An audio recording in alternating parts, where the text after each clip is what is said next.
All right, the student will understand how to subtract algebraic expressions.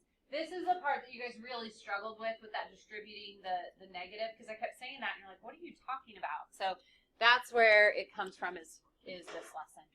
Okay, so basically what we're going to do is go back to the rewrite subtraction as addition, and we're going to follow the same change. So if you look at this one right here, this one is saying if you're subtracting this, we're actually going to put in plus a negative. Same change.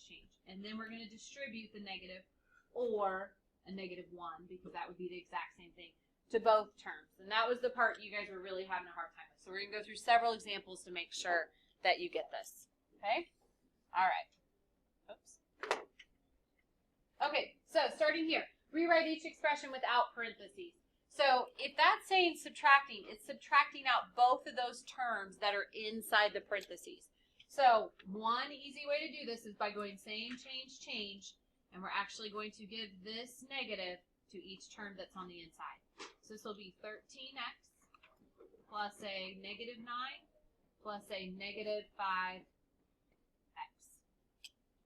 And then from there we just combine like terms like we always do. So we have 13 and a -5, which would give us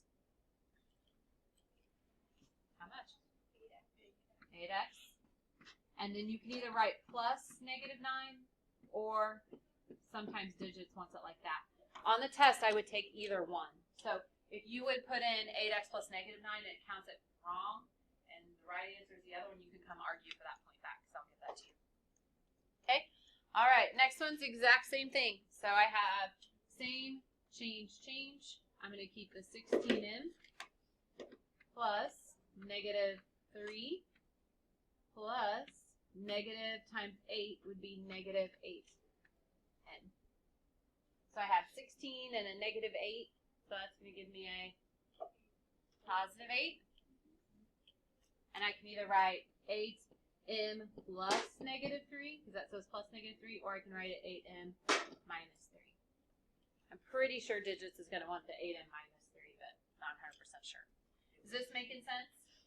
Yeah? Okay. I said we kind of did this already, but I'm hoping it makes more sense now.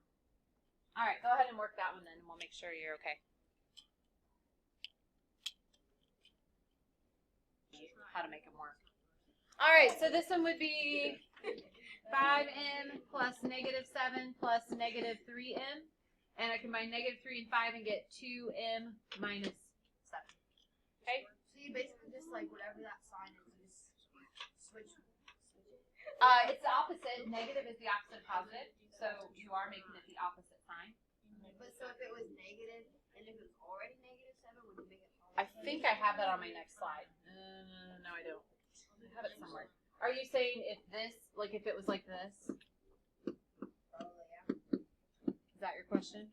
Well, if it was -7. But isn't that what this is? Like, is this what you're asking me? Yeah. So this one would be 5m plus -7. Negative and a negative would be a positive 3m. Does that make sense? All right. Next slide. Why I didn't put any more negatives in there. Okay, I'm gonna, what do I have next? Word problem and then practice. Okay, I'm gonna skip that next slide. I'm gonna go to this one and then we'll do some practice. All right, so a company has 2 manufacturing plants with daily production levels of 5x plus 11 items and 2x minus 3 items respectively. The first plant produces how many more daily items than the second plant? So some of you know exactly what to do. You're like, yeah, I know exactly how to set this up. For those of you who don't, what I do when I come across algebra stuff is I put in numbers that I understand. So instead of saying, I have 2 plants and they produce levels of blank items. So instead of putting this, I might say they produce 100 items. And then I might say the other plant produces 75 items. The first plant produces how many more daily items than the second plant? What would you do? You'd minus them, right? Does it make sense when I give you numbers? Usually. That's how I do it. I put it in numbers. And I just made up those numbers just randomly. And I always make them easy numbers. Okay, so if I understand that if I have 2 of these plants And all I have to do is take 100 minus 75. Well, those were my numbers I made up. So instead, I need to put in their numbers. And their numbers were algebra numbers. So instead of 100, I'm going to put in 5x plus 11. And I would say 5x plus 11, and that needs to stay together. And then I need to subtract what I said was 75, which was 2x minus 3. Does that make sense?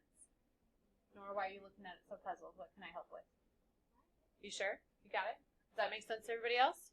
You good? Okay, so now what do I have to do? Eric. Distribute your negative. Okay? So I'm going to do this, and I'm going to give this to each term on the inside. So I have 5x plus 11. This is going to become a plus negative 2x. This is a negative and a negative 3, which is going to turn it into a positive 3. And now I've got two sets of like terms to combine. So 5x and negative 2x would make 3x, and 11 and 3 would make 14. So that's how many more the first plant makes than the second. Okay, questions on that one? Okay, so here's what we're going to do. We're going to go into some whiteboard practice just to make sure you guys have it.